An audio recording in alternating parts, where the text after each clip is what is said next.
আমি তোমাকে একদিন একটা কথা বলেছিলাম, জানি আজও তোমার মনে আছে কি না, নেই। তবে আমার আজও স্পষ্ট মনে আছে। আমি বলেছিলাম যে তুমি যদি আমাকে একলা রেখে কখনো চলে যাও, তাহলে আমি একদম নিঃস্ব হয়ে যাব, পুরোপুরি শূন্য হয়ে যাব। তবে তুমি হয়তো আমার কথা গ্রাহ্যই করনি। তুমি তো সেটাই করলে যা তুমি চেয়েছিলে। একটা বাড়ির জন্য আমার কথাটা ভেবে দেখলে না? এত সব প্রতিশ্রুতি, শত শত স্মৃতির মাঝে আমাকে ঠিকই একলা করে চলে গেলে। কখনো পিছন ফিরে তাকিয়ে দেখলে না যে মানুষটা একদিন তুমি বলেছিলে ভালোবাসি, আজ সেই মানুষটা কি আদৌ ভালো আছে?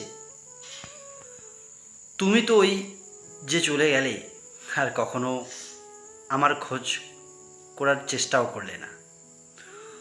তুমি তো শুধু আমার জীবন থেকে চলে গেছো, আর আমি এই পৃথিবী থেকেও ওই একটা না পাওয়ায় আফসোস করে করে মরছি প্রতিদিন।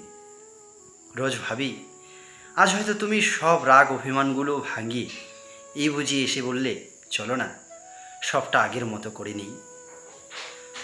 তবে মাসের পর মাস কেটে যাচ্ছে, তবে তোমার কোনো খবর আমার কাছে নেই। আজ সত্যি আমি পুরোপুরিভাবে নিঃস্ব, পুরোপুরিভাবে শূন্য।